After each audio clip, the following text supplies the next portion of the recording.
Oke, jadi ini adalah soal tambahan atau soal bonus tentang millennial investing. Soalnya adalah berdasarkan pemahaman kita tentang investasi, instrumen investasi apa yang cocok dan baik untuk kita kaum milenial. Jelaskan alasannya. Oke, jadi menurut saya instrumen investasi yang baik untuk kaum milenial seperti saya sendiri saat ini itu adalah ada tiga. Yang pertama itu adalah emas dalam bentuk emas batangan, oke, logam mulia atau emas batangan. Jadi emas ini memiliki tingkat resiko yang kecil sebenarnya untuk investasi. Kenapa? Karena emas juga kurang dipengaruhi oleh pandemi COVID-19 ini. Emas tidak mengalami virus kan begitu ya. Kalau alasan yang gokil ya. Nah, tapi selain tingkat resiko yang kecil, emas ini juga memberikan profit yang cukup besar. Oke, dia risikonya kecil, aman, profitnya malah besar. Itu justru sangat menarik ya.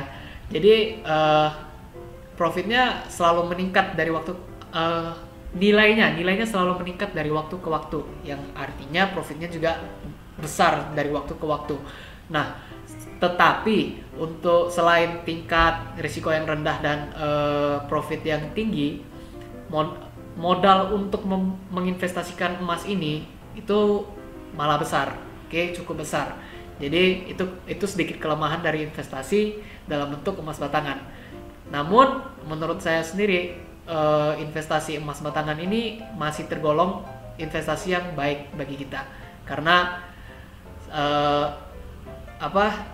sangat approve gitu, aman dan profitable investasinya. Oke, kemudian yang kedua itu adalah reksadana. Jadi reksadana ini memiliki kesamaan dengan investasi emas dalam hal resikonya.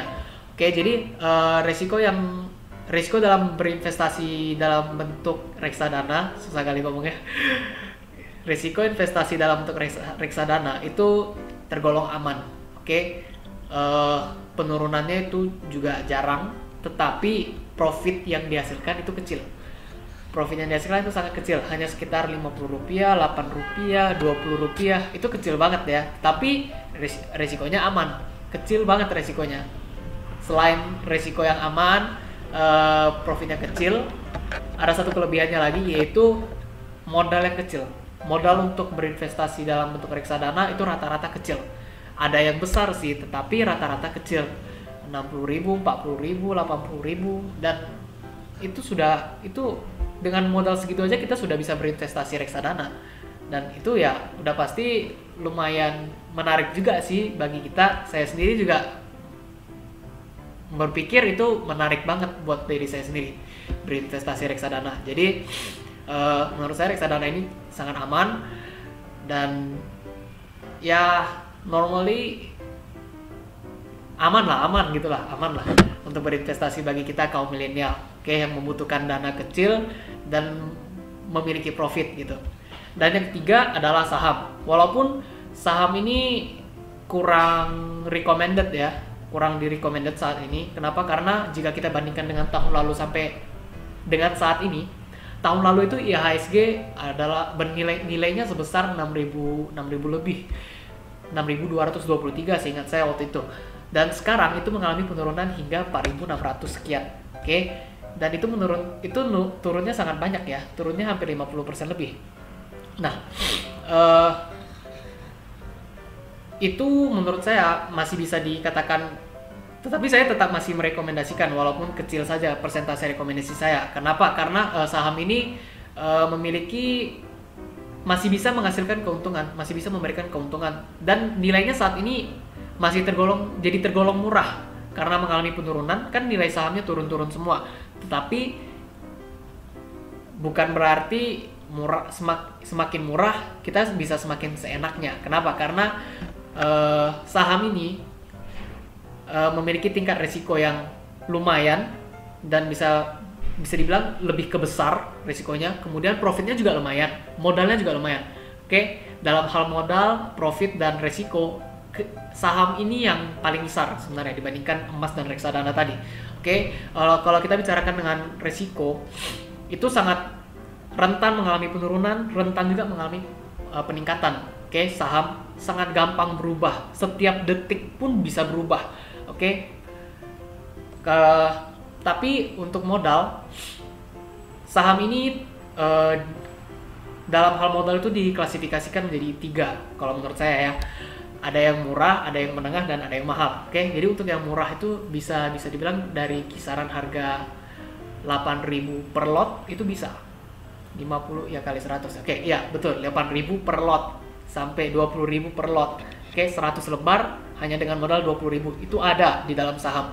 Oke, ada juga yang menengah itu seperti dalam kisaran harga berapa ya, 50.000 ke atas, 50.000 sampai 200.000. Seperti ada Raw Energy, Smart Friend, Pakuwon Jati, Emas Antam, itu harganya rata-rata segitu, 40.000, 50.000 segitu per lot. Oke, kemudian ada juga yang klasifikasi harganya tinggi, itu disebut dengan saham blue chip, yang seperti saham HMSP, Telkom, BCA, BRI, Unilever, Gudang Garam, itu yang harganya sekitar berapa ratus ribu tuh, 100.000 ke atas lah, 500.000 ke atas sampai 1 juta. Seperti BCA itu kan 1 juta ya, 2 juta, 20.000, 22.525, berarti kali 100 udah 2 juta per lot.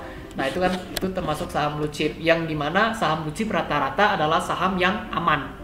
Oke, jadi itu mengenai modal.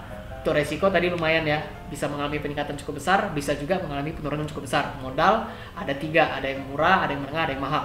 Dan untuk profit sama, sangat rentan. Bentar aja, dalam 1 hari aja satu perusahaan ini, saham satu perusahaan ini bisa mengalami untung, bisa juga mengalami rugi hanya dalam waktu 1 hari. Oke, bisa untung 5.000, tiba-tiba rugi 10.000, bisa begitu. Karena saya sendiri juga mengalami hal tersebut. Saya memiliki pengalaman dalam memegang saham tersebut. Saya pernah memegang CPRI, saya lupa itu nama perusahaannya apa. CPRI itu waktu itu saya pegang dalam harga 1 lot itu 20.000. Waktu itu mengalami keuntungan sampai 30.000. Oke, saya jual di bilang 30.000. Terus ia turun lagi kembali ke 20.000. Oke, kemudian saya beli lagi karena saya kira bermaksud itu dapat memberikan keuntungan lagi ke depannya, mungkin bakal naik lagi. Tapi yang terjadi hari-hari berikutnya dia turun sampai ke harga 8.000 per lot. Waktu itu setelah peningkatan dan kembali turun, saya udah beli sekitar 6 lot sampai 7 lot. Oke, kemudian dia mengalami penurunan sampai harga 8.000 per lot. Oke, berarti saya udah mengalami kerugian sebesar 12.000 per lot. Oke, dikalikan dengan 7, 12 kali 7 itu sudah besar kali kerugian yang saya mengalami. Walaupun nggak sampai 100.000, tetapi dalam saham itu udah mengalami kerugian yang cukup parah.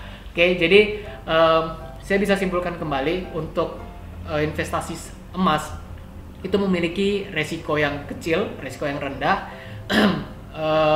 keuntungannya besar, tetapi modalnya juga besar.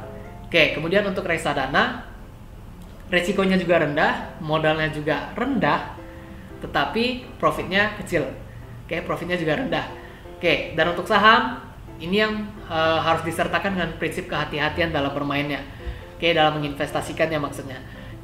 Karena memiliki resiko yang menengah ke atas, resikonya cukup besar, modalnya juga rata-rata cukup besar untuk mencari aman, dan profitnya juga cukup besar. Ketiganya ini bisa kita atur dalam saham jika kita memiliki prinsip kehati-hatian. Oke, selama kita bisa memperhatikan fundamental keuangan perusahaan, ROA, ROE, EPS, dan lain-lainnya, saya rasa kita pasti bisa berinvestasi dalam saham ini. Jadi itu saja menurut saya instrumen investasi yang cukup baik untuk kaum milenial. Mungkin masih ada instrumen-instrumen lainnya, tetapi berdasarkan pemahaman saya hanya mengetahui 3 hal itu yang cukup aman bagi kita dalam berinvestasi saat ini ya, di tengah pandemi COVID-19 ini. Semoga ini bisa bermanfaat bagi kita semua. Semoga ada benarnya juga apa yang saya melalui pendapat saya. Jika ada kesalahan, saya mohon maaf. Sekian presentasi saya tentang ujian akhir semester dari Lab Manajemen Keuangan ini. Terima kasih dan selamat sore.